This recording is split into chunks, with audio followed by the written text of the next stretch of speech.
Welcome to The High Line, a weekly podcast about all things NASCAR and sim racing. Join your hosts, Elliot, John, Mike, Matt, and Rick to review this weekend at the track. Each week, they tackle events trackside, news, and of course, the rumor mill. Stay up to date each week by subscribing to The High Line. Brought to you by the iRacing Warrior Network. So without further delay, move up to The High Line. Welcome back to another week of The High Line with the IWM Racing Network. I'm Rick Souza along with my co-hosts. Guys? I'm Elliot. I'm Michael.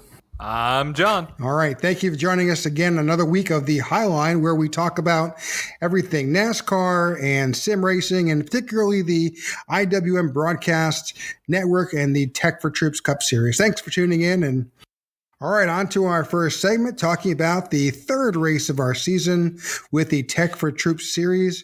This time, we are at Nashville Superspeedway.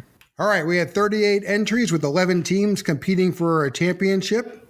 Our race results, Ty Bostick was our winner, Ryan Pittman came in second, and Ian Ogden came in third.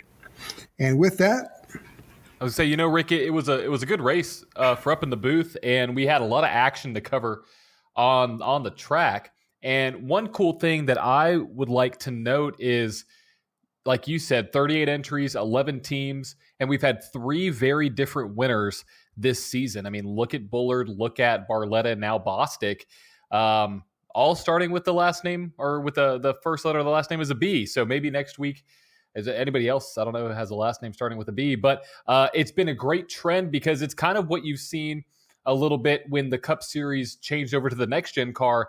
It was kind of anybody's game.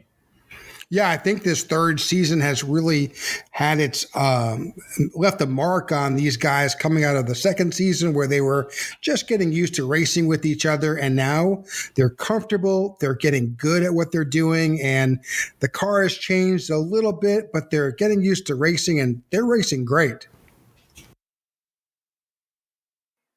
Yeah, it was good to see 38 cars. We have a lot of the same returning drivers finishing up front, but we also have guys like Charles Van Schaik, Brandon Redford, and Russell Ottaway also finishing in the top 10. Yeah, overall, it's been a fabulous third race. And again, we had great craftsmanship or racecraft as we talk about it in the booth, what we saw with the different drivers. We saw some great teamwork amongst the different teams out there as to how they went at it. And really what was also very cool was the strategy. Pit stops, fuel, it just came down to the end. Yeah, and that's a fun thing about these Cup cars and the length of the races that we have in the Tech4Troops Cup Series. It's a big factor. You had drivers that were off sequence. I remember, Rick, on the first set of pit stops, they were off sequence about 5 to 7 laps, which if you're playing for a long run, that could really hold into your favor. So the strategy's really playing in. And this upcoming week, we're going to Richmond, I believe. We're going to Richmond tonight. Is that correct on the schedule? Richmond Raceway, our first short track, I believe. It is Richmond Raceway. Yep, you're right. Yeah, so I don't know how that's going to go, but all I know is it's going to be exciting. So definitely stay tuned for that and watch that tonight on the IWM Broadcast Network. But it's been a great season so far.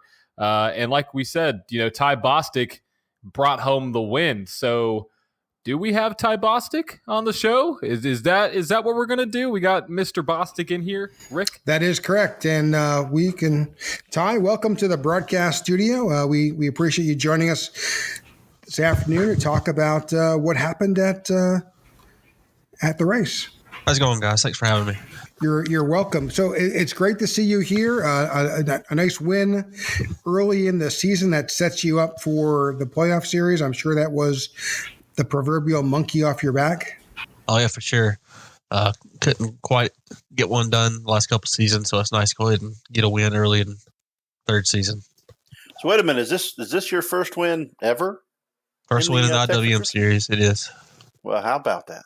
Yep, and my favorite and best track too, so I guess that all works out pretty well. Yeah, Ty, it's been fun to watch you guys run up front this season. We watched you guys, all you MB2 guys in the recruitment season. I have kind of quietly said that you guys are my dark horses for this season. You guys have really proved me right.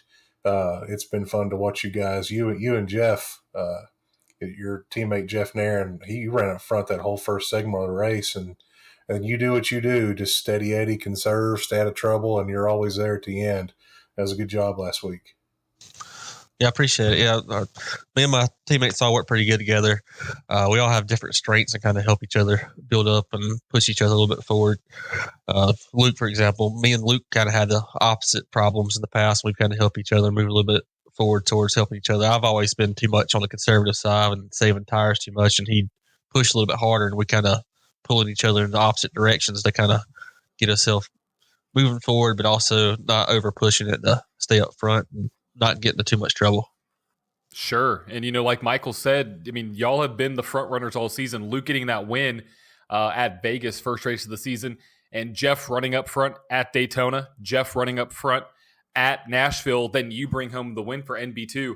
Talk a little bit about how that's going to play into the rest of the season, knowing that your team is basically dominating the top of the boards right now.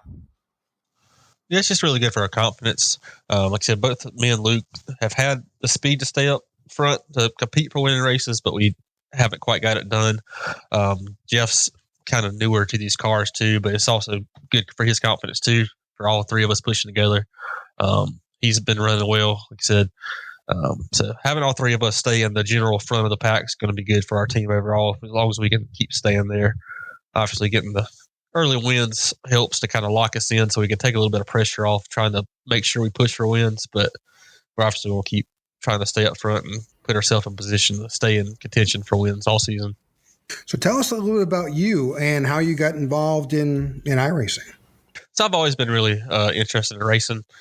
From Rockingham, North Carolina, so obviously there's a track here. When I was younger, me and my dad would go to races all the time, practices, and check out the track. My grandpa was a big dirt racer in town, in the local scene. So obviously got some history with my grandpa racing. And I've always just enjoyed racing games, NASCAR heat, and Need for Speeds, and all those things. So I've always had interest in racing. Ended up during the COVID time, I saw the NASCAR guys putting on some races on ESPN when they couldn't do actual live races. And I thought it looked fun. So I ended up looking into getting the wheel and pedals and getting iRacing and hit the ground running from there. Yeah, Ty, tell us how you got associated with NB2. So the other B in our NB2 is Luke Bullard. So me and Luke have been friends since we could walk, basically. We've been probably like kindergarten. We've been friends. He lived right up the road. We'd probably throw a rock between my house and his house. We'd play together all the time. So we've been friends forever. But Luke knew another guy in our SEM little group, Thomas. So I posted Snapchats and stuff to Luke, and he got him interested in iRacing, and he started posting Snapchats to some of his friends, and Thomas was one of those friends. And he ended up starting to race with us, and he had a little group of people he raced with in the SEM group and brought us along with him. And Jeff was in that group of the SEM guys, so we've all been racing together for a while. So that's how it kind of pulled together. Me and Luke have been friends for a long time. Started racing with him. Thomas joined in and then brought us to his group. Cool. Well, I mean, that's a great way to get started, and to have a community like that when you're just starting out is big. I got to ask you, outside of iRacing, what is your favorite racing game? If we're just talking about any kind of racing game, I'd have to go with Mario Kart. Hey, that's a good one. That's a good one. I like that. I'm with you on that one. Yeah, absolutely. Well, then I have the most important question. And speaking of Luke, you're his great uncle or something, if I understand right? No, me and Luke have been good friends for a long time, long before he was married. But I'm married. Luke's married to my first cousin. Okay, well, he answered this question completely wrong. But the question is, of course, who's your favorite driver? Past My or favorite present? driver is William Byron. That's slightly Yes, better sir. than his answer. Yes, sir. That's I have a good correct, reason, Ty. though. I have several good reasons. Go ahead. Well, I'm listening. So William Byron is local. He's an hour and a half away in Charlotte. I live in Rockingham, so he's local. He's typically a little bit more laid back, and I've always been kind of laid back.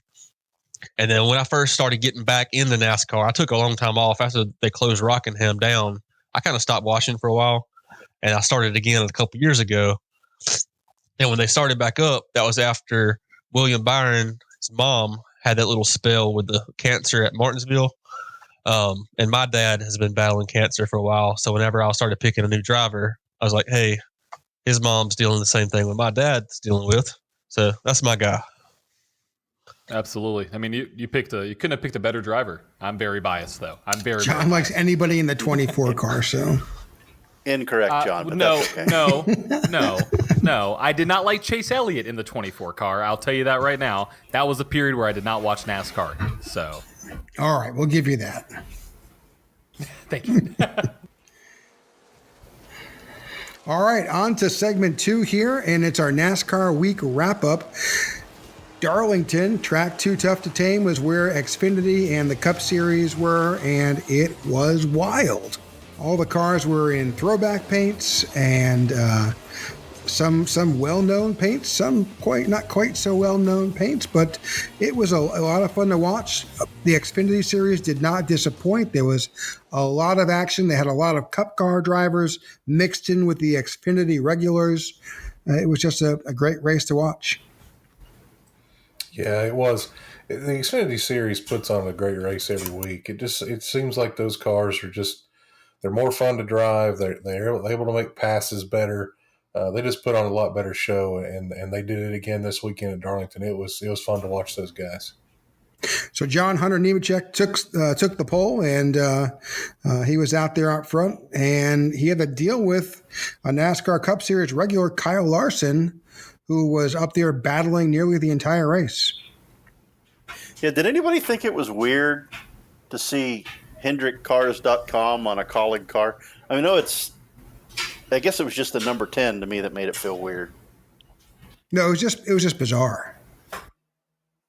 Yeah, it was definitely weird because you don't typically expect that, but really anywhere that Mr. Larson goes, he's going to have that Hendrick car sponsorship. So it makes sense from the driver perspective, but I agree. It very odd. And that was, I believe, is that their third win on the season with Larson? Colleague? Yes. I don't think so. Yeah, I'm not sure about that stat. I'm pretty sure it's their third win in the 10 car, but I don't think Larson's won all 3 races in that car. No, I think that was his first one, and I wonder how long Larson's going to have to wear that badge of whatever you want to call it.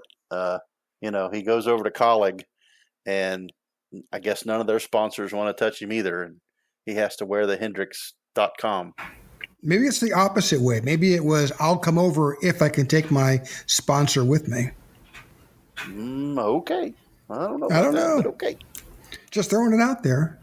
Well, none of us are going to know, but yeah, it was weird seeing him in that car, or at least that number being on that sponsor, knowing it was a Colleague car. But he was the class of the field. They had 10 cautions, and I think at one point Larson sped on pit road, had to go to the tail, and still was able to just drive back up. And the cautions helped him, but he should have won the race, and he ended up winning. So So Larson wins stage 1. Nemechek barely beats him out for stage 2, and then unfortunately, it made for good TV between Nemechek and Larson battling in that last lap duel.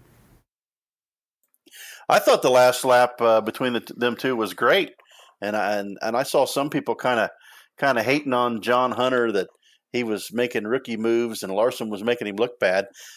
I didn't see it that way. Larson had the better car, obviously, but I thought John raced him hard and came up short. That's how you were there. I was actually at the Xfinity race in person. Larson was making everybody look bad. Yeah, like I said, he got a black flag. He getting sitting to the back about 40 laps to go, and I literally didn't take my eyes off him. He was splitting the gap and running through everybody on the way back up to the front. Like I said, he did get a couple cautions that obviously helped him and jumble him back up, because if that stayed green, he probably wasn't going to run down John Hunter, because John Hunter was the only person that even had a chance of keeping up with him on pace. But outside of that, Larson was by far the fastest car out there.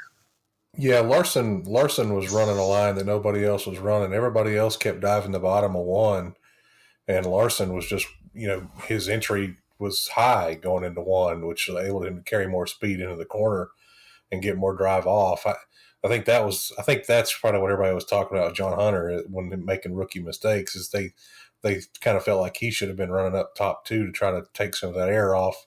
But Larson, he just put on a clinic up there. Sure. I mean, but if you're John Hunter, what are you going to do? I mean, you have Kyle Larson, Cup regular, Cup champion, coming for you. I mean, I think he did everything that he could, except for wreck him. Yeah, I agree. I don't think there's anything he could have done anyway. It was, he wasn't going to win, or, it's just, yeah. So the Xfinity race had its share of cautions. 10 cautions came out during that race. One of the biggest one was during lap 67 battle between Sheldon Creed and John Hunter Nemechek, and led to a massive 11-car incident that wiped out Sam Mayer, Brandon Jones, Ryan Truex, and Chandler Smith. Yeah, that was just another bad week for Brandon Jones. He's really had a disappointing season for JRM in that car so far. It seems like ever since the whole Ty Gibbs incident, it's kind of just been downhill for Brandon Jones. I mean, it just, when he got moved out of the way, it just seems like every week it's just something else. I don't know. It's weird because he can drive. We know he can drive. It's just he always gets caught up in something. Yeah, and it's definitely not the cars, because, I mean, the other JRM cars are getting in wrecks and having incidents is kind of pushing them back. But throughout every one of these races, they're running up front, but he is consistently in the back of the pack. All right, on to the Cup Series on Sunday. That pole was Martin Truex Jr. taking that pole, and really that first stage was all Truex all the time. He led nearly every lap and won stage one, which happened to be his 57th stage win. Yeah, at the beginning of the race, I thought it was going to be another, Toyota runaway, kind of like it was at the beginning of the previous week. And Truex definitely showed that in stage one, absolutely. Ross Chastain then passed Truex on lap 151 and held off Truex for the stage two win. Of course, unfortunately for Truex, he had a spin in turn 4 and ended up falling back to 10th. Yeah, talking about Chastain, I was ecstatic to see that throwback UPS scheme.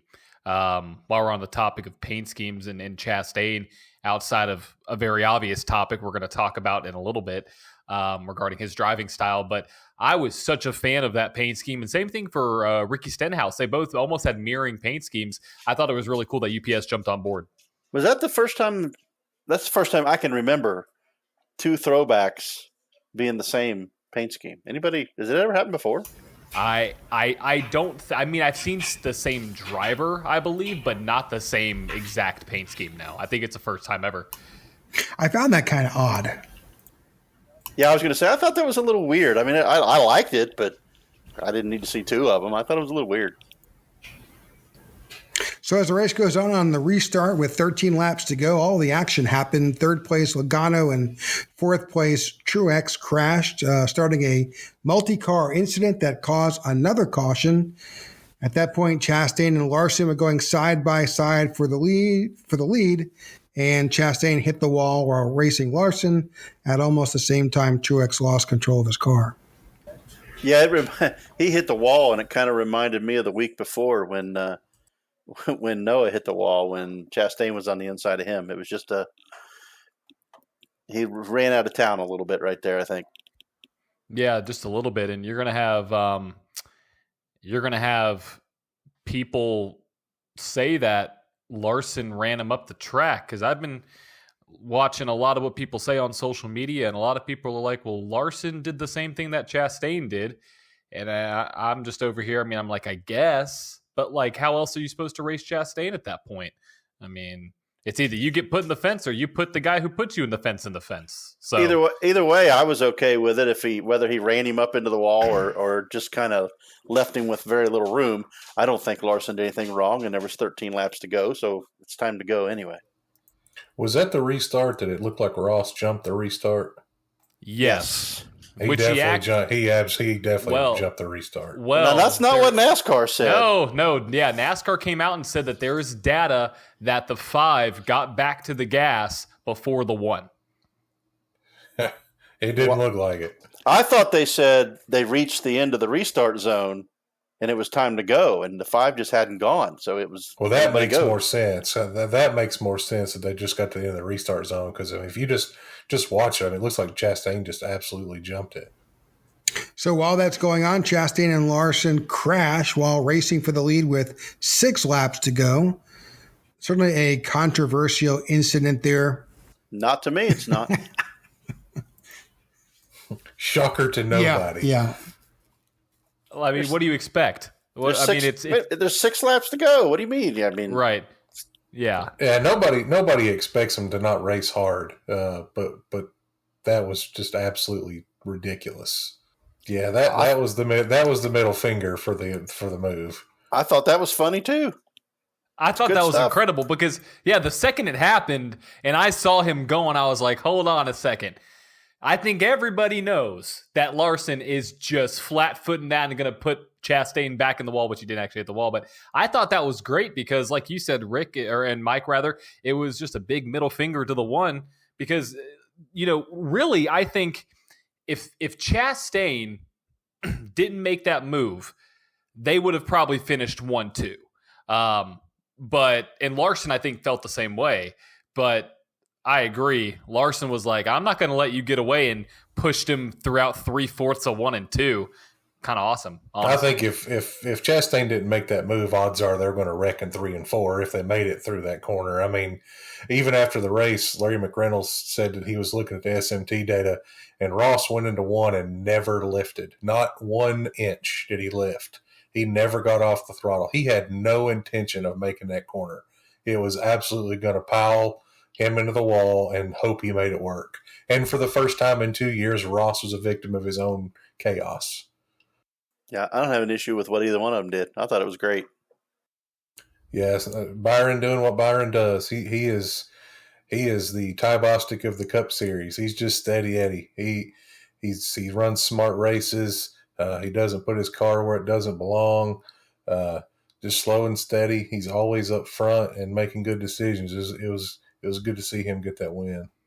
Yeah, he just was at the right place at the right time. And on that Chastain Larson incident, I mean, you saw him just go right to the bottom. I mean, he knew exactly what was going to happen. And on that restart, you saw a very different style of driving from Kevin Harvick, because him and Byron were in the same exact position that Chastain and Larson were in, but Harvick gave him a lot of room. I mean, I think Harvick could have possibly won that race, but very different styles of driving. But I'm ecstatic that Byron won. I was yelling at the screen. I can't hold myself in. It was awesome. Yeah, it turned out really well. They're actually NASCAR posted a little radio of him and Rudy Fugle talking it through, knowing good and well that Chastain and Larson were about to get into a wreck. That's why Byron ended up taking the lead. And then, like you said, Harvick was the one he was racing against, and Harvick had a little bit of damage from one of the earlier wrecks, so that solidified it for Byron there. He definitely does, because Rick, I posted about it today. Rick Hendrick came out and says, basically, I don't care if he drives a Chevrolet. If my guy gets put in the wall, I expect my guys to stand up for themselves. I don't care what you drive. And I think that's kind of the mentality that a lot of other owners have. Which cup of vanilla pudding is going to do it?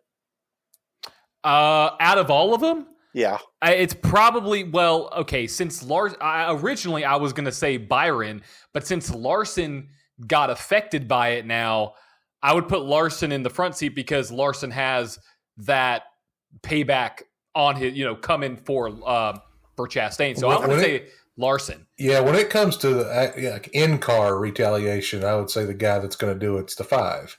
Larson, he doesn't care to race you hard back. He will put you in the fence if need be. Now, he doesn't want any Ross when they get out of the car.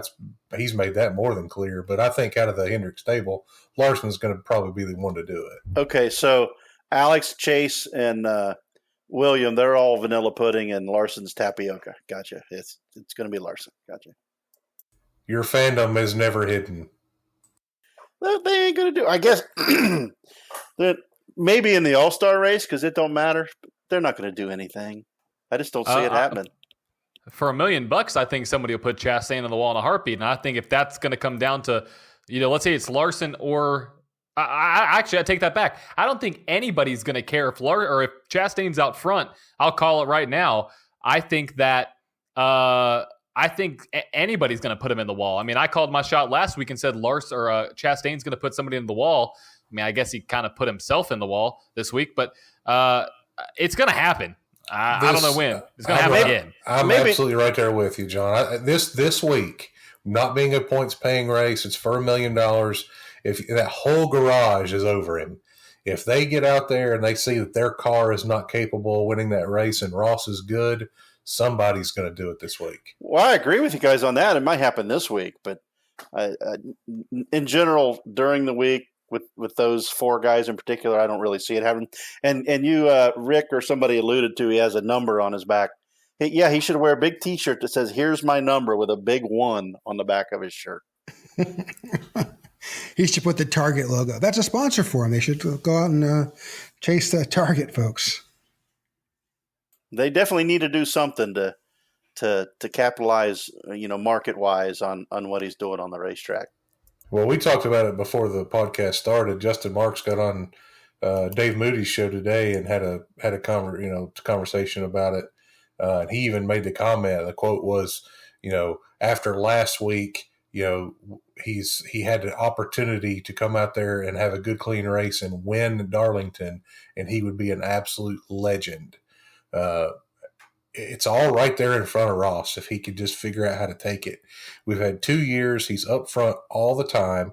And because he's a knucklehead, he only has 2 wins in these 2 years running up front, and none of them are on ovals. He got lucky at Talladega that they wrecked in front of him, and he won at a road course because he killed somebody.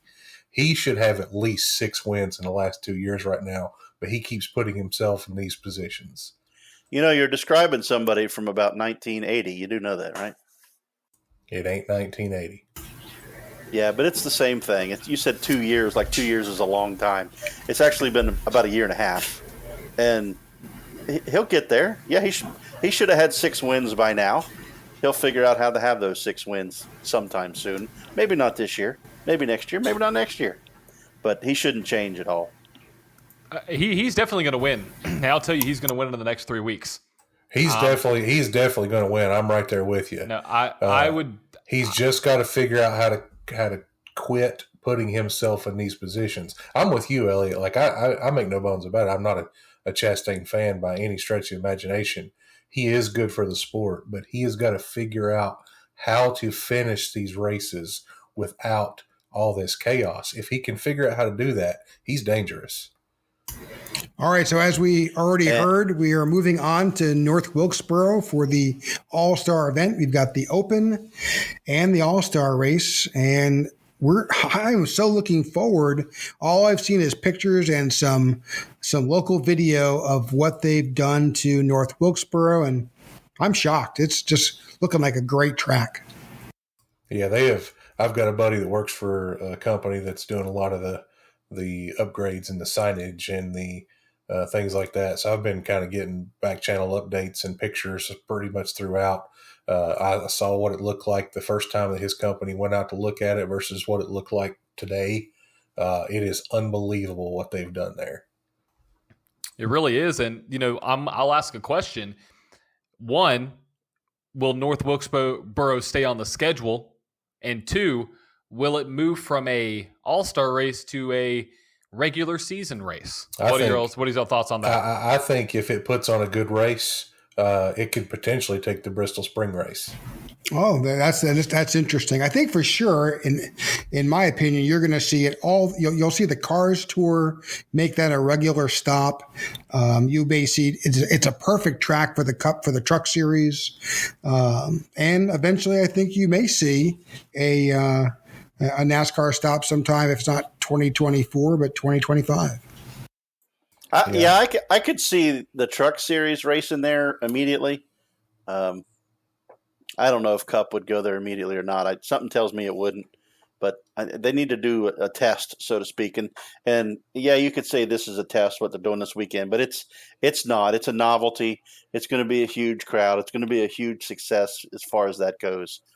But they need to run a couple years with trucks or with something and see how it goes. Yeah, one of the things that they've done there at the track that's not really being shown and all this stuff is they're building a $10 million building outside of Turn 4 that is kind of like luxury suites and things like that. You're not putting a $10 million building in Turn 4 at any motor speedway unless you're intending on NASCAR running there. They've not really talked a whole lot about that, but that building is under construction as we speak. I've seen pictures of it. And a lot of people, I'm from the Bristol area. There's a lot of people up here that are worried about Bristol losing their spring race, and SMI's got that date. It's very popular. You just don't spend that kind of money if you're not planning on running there. That makes perfect sense, and they'll figure out the traffic. That's always a problem up there. There's just one way in and out of, from either direction, but there's not a lot of way in and out of North Wilkesboro in general, coming off of 77 and 421. So it's always a challenge getting in there. Most of the roads in and out are 2-lane country roads.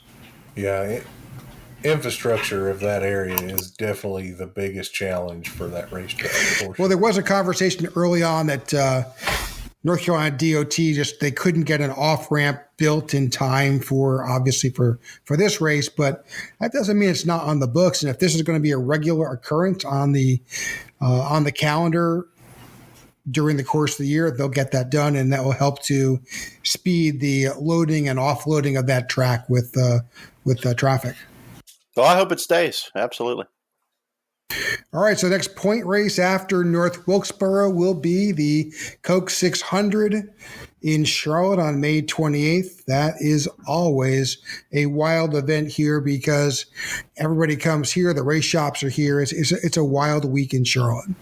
It's one of my it's one of my favorite races to watch, and last year especially. It was kind of a wreck fest, but I still it was really, really fun to watch. I think it was extremely fast. I think, with the new cars, getting out there on that track, 1.5 miles, that always race is tough to begin with. That was a challenge with this car. I think this year it will be better, different, more time behind the wheel of these cars with these drivers. I think it should be a good race. Wasn't that the race last year where Busher did his kind of slow barrel roll on the front stretch in the grass and his front tire kind of broke off, so to speak? Yeah, he planted in Humpy's grass and then rolled down the front stretch. All right, and so in some sim racing news, iRacing and NASCAR's Coke's iRacing series heads to Darlington. That will be Tuesday night. That would be last night for the 8th points race of the season. If you're not familiar with that, you do want to get a glimpse of what's happening. It's interesting. They do have throwback paint schemes, and the drivers in that iRacing series are sponsored by teams like Elliott Sadler, RFK Racing, Junior Motorsports, Joe Gibbs, Front Row, and a number of other NASCAR drivers and teams sponsor the E-Series and iRacing. Yeah, there's 32 to go right now, and Kerwin's out front with Bolin, Ottinger, Wilson, and Conti, the top 5. So some of these schemes are going to be great. So I don't know who's going to win because it's live right now, but it's awesome to see because this is the same thing that everybody in this group outside of me, well, I saw it too, on ESPN, like Ty was saying, this is where it all started. They were like, hey, let's get these guys in. Let's get the actual Cup drivers in. So really cool to see that there. I watch as many of those as I can. Obviously, I'm not watching it right now, but I watch as many of those as I can, and I really enjoy them. I wish they did a better job of advertising, marketing, whatever you want to call it, for when the races are. I watch them on YouTube, either live or on the replay, and it's always I love to watch it and see how these guys are able to do the sim and races. I don't want to say as clean because they end up having as many cautions as almost any other league any other league race I ever watch. But they hold a line so well until they run into each other. But there's a it's lot of fun to watch. aggressive drivers that are out there, and not aggressive in a negative way. They're charging to get to the front, and if you're not familiar with what we're talking about, a lot of the current NASCAR drivers are active iRacing racers. They'll jump on during the week, especially if it's a track they may struggle with. They'll get on there and race with everybody who's out there, and also a number of iRacing guys have migrated from the sim racing to the actual real life. Ty Majeski is a good example. And I believe in the Xfinity series, Parker Ratzliff is the same way. He's huge on iRacing as well. Yeah, and so is our guy William Byron. I mean, he talks about it all the time, how he got started, and it's amazing how it can translate over into real life success. I mean, I would say probably Byron would be the most successful driver if you would classify them coming from iRacing. But like you said, I mean, you have Majeski, you have all these other guys, and it's an actual start. Like it's a great starting place if you don't have the funds, or if you simply can't get a ride. Go on iRacing, get your iRating up, get into the Coca-Cola series, and put on a show and see if you can get yourself a real ride. Did you just call Byron our guy? Like, is he my guy now too? I was referring to specifically Ty and I. I'm not referring to you, Elliot, or Rick. So let me just rephrase that to Ty and I. He could be our guy. You can join us. Yeah, I mean, Mike, you're looking for a football team. I mean, I'll extend the invitation out to a William Byron, fan agreement for one season. I appreciate the offer. And you're a Blaney fan, and Byron dates Blaney's sister, so I mean, hey, you might as well there be a we Byron go. Fan. Exactly, it's a family affair now. Well, it's perfect then, because I'm a big fan of Blaney, obviously, and so they're intertwined, and I'm a big fan of the Southern E guys and the MB2 guys.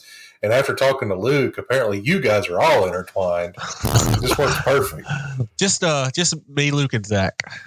Apparently. Well, I guess Zach kisses my sister because now he's engaged to my sister. So I guess all right, that's the case. Yeah. So yeah, sure Zach's you're not engaged. From Alabama? I'm pretty sure. I know your buddy is, but I'm not. Okay.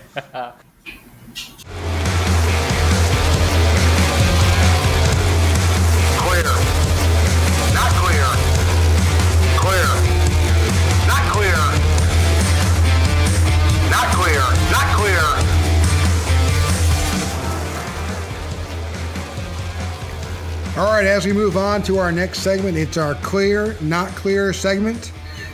Number of topics here, not really some big glaring ones here, but the obvious one is the Chastain-Larson incident. Obviously, another Chastain controversy that's got the pot beyond stirred. It's stirred. It's bubbling over. Who am I gonna toss this to? Well, I'll go first. I will say Chastain I'm not clear on Chastain. So that's 2 out of 3 this year so far that I'm not clear on Chastain's incidents. The one at Talladega, we talked about him. That was not on him at all. The other 2, I'm definitely going to blame him. He had no intention of making that corner. He was going to do that. I'm not saying he wrecked Larson on purpose, but it was just completely reckless and took himself out of a chance to win a race. I love hard racing, but you got to give yourself a chance too. You can't just kill people. Yeah, not clear. I'm going to say not clear on this one. I'll let Elliot go last. I mean, it's the same story, different week. Where Chastain did something that the data even shows he didn't lift, and when you don't lift, you'll put yourself into the wall. So clearly, he was not clear. Yep, I'm with them too. As you can see, the common denominator most weeks where there's a crash, Chastain's in it. Like I said, he might not have been in the cause of it last week at Talladega, but most other weeks he's been a big part of why the wreck happened. I obviously love aggressive driving. You got to give yourself a chance to pass. that's what you see a lot of these drivers complaining about the cars. If you follow any of them on the podcast or on the Twitter, they complain about how hard it is to pass. So you got to be aggressive to give yourself a chance to pass. But there's a fine line between being aggressive and pushing it too far and causing too many wrecks, and he's in too many of them. So I'm not clear on Chastain for this one as well. Another point, too, I think Elliott said that he reminds him of somebody from the 80s. Assuming he's referring to Earnhardt. Earnhardt has 7 championships, and you're not going to get 7 championships or even one making as many enemies as Chastain's currently making on the track. How many championships did Earnhardt have in his first 8 seasons? I don't know. I wasn't alive then, so you have to tell me. 1. Because everybody he got into wasn't around anymore. So I guess I'll go next. I guess I'll go next. Chastain made one mistake. He was almost clear of Kyle Larson. He got too far forward, and so when they came together, it turned his car into the wall. If he'd have just lined up his right side tires with Larson's left side tires a little better, just matched them up, it wouldn't have been a wreck. So that was his mistake. He was too fast. If he had lifted, then he would have finished, and you guys would say, "Oh, great! Second is so good. Second is the first loser." If he'd have lifted, he'd have finished where Harvick finished while lifting to not run into Byron, which is second, which nobody will remember who finished second in another week. Yeah, that's my take. I'm not lifting with 6 to go, and he was too far forward.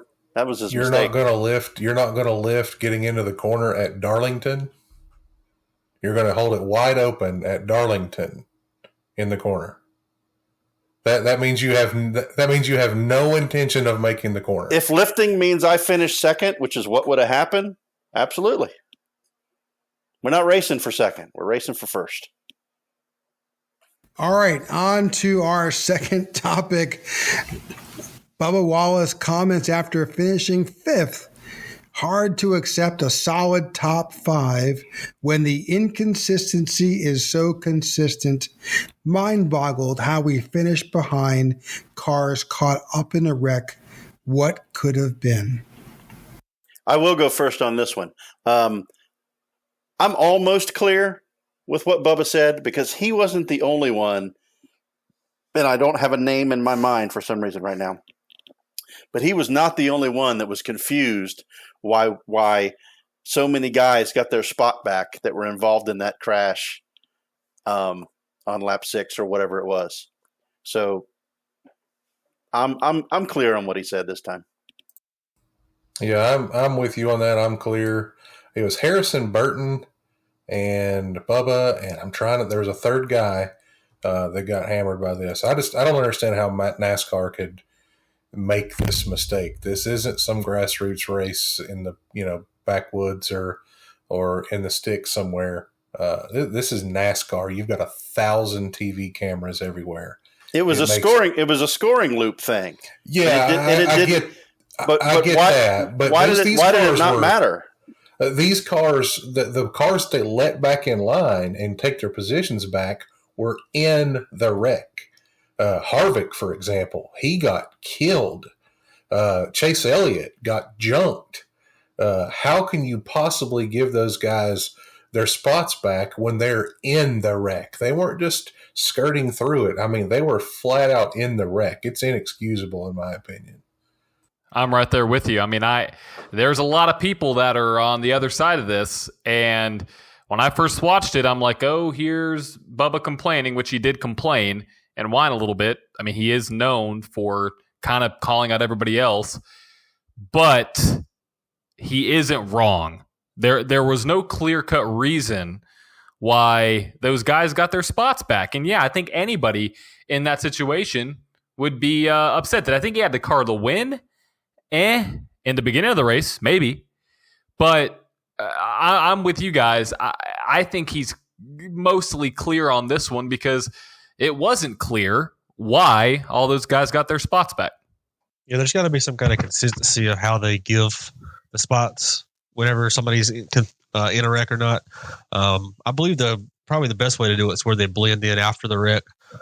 They can't go back to score loops before the wreck happened and give spots back before the wreck happened.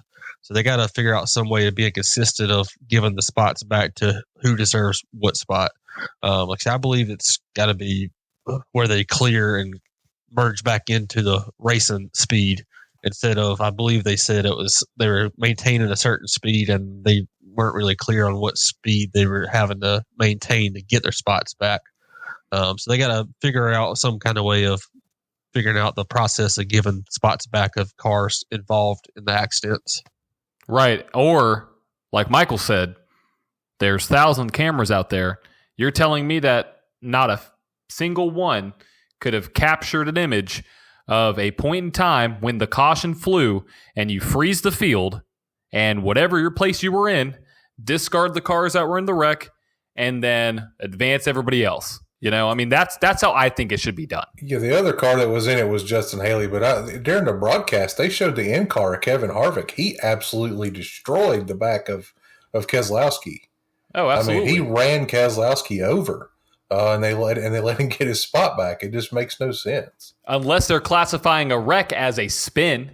Or part of the issue, John, is they contact. don't use when the caution came out, except for the final.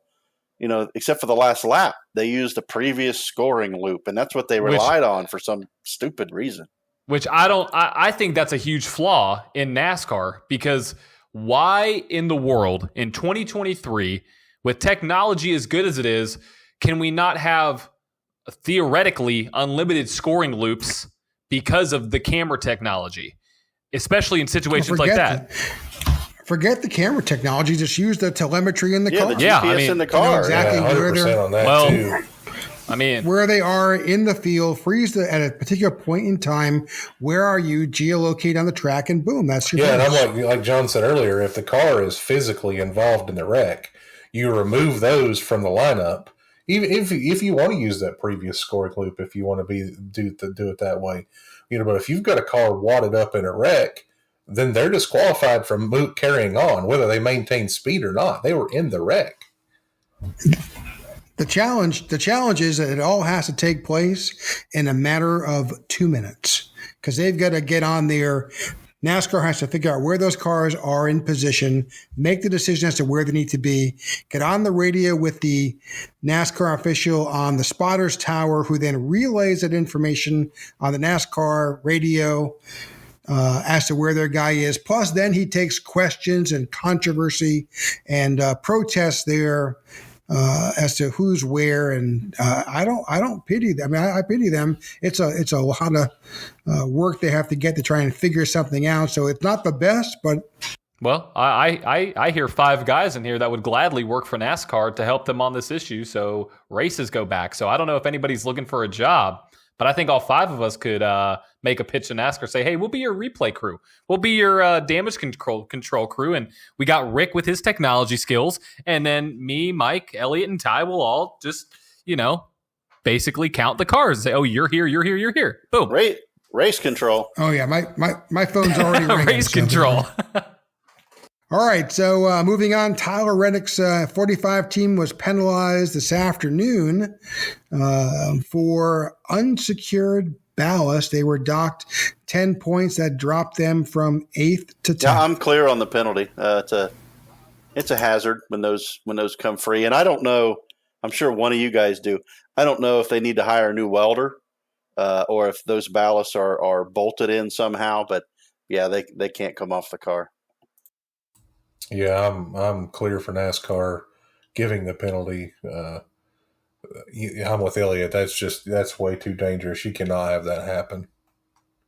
Yep, I'm right there with you. I mean, I'm clear, and it sucks for Reddick because he loses 2 spots on the points. But he's either been really, really good this year or really, really bad. He does have that 1 win. Yeah, 6 top 10s, 4 top 5s, but also 2 DNFs. And an average finish of 14th. So it's either really, really good for Reddick or really, really bad. And, he'll be in the playoffs, but this will set him back just a little bit. So officially it was identified during a pre-race inspection, and the infraction was for added ballast. Apparently it was not secured in the chassis. So Now, just so everybody knows that ballast is added because there is a specific weight, and depending on the driver's weight and the weight of the car, ballast is added or taken away so that the vehicles weigh the same. So are you implying that maybe they were going to remove those before the race after inspection? I have no clue as to what the purpose of that was.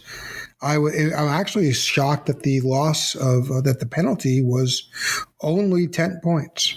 All right, so I think at this point we're going to wrap up our show. Thank you so much, everyone, for tuning in. For Ty joining us, Ty Bostick joining us this week on the Highline. Tonight we have the Tech4Troops series. We're actually headed to our sponsor's home track at Richmond International Raceway for the Tech4Troops 240. That will be broadcast at 8:30 Eastern Time on the IWM Broadcast Network on YouTube. You can find that at youtube.com/IWM Broadcast Network. We're so thankful that you have joined us here. We hope that you can like and follow this podcast and listen to us each and every week. And thanks for tuning in. Yeah, everybody have a good night. Yeah, thanks, everybody. Thanks, everybody. Hope you enjoy the broadcast. And Ty, it was a pleasure having you. I enjoyed it. Thanks, guys. Thanks for having me. All right. Good night, folks.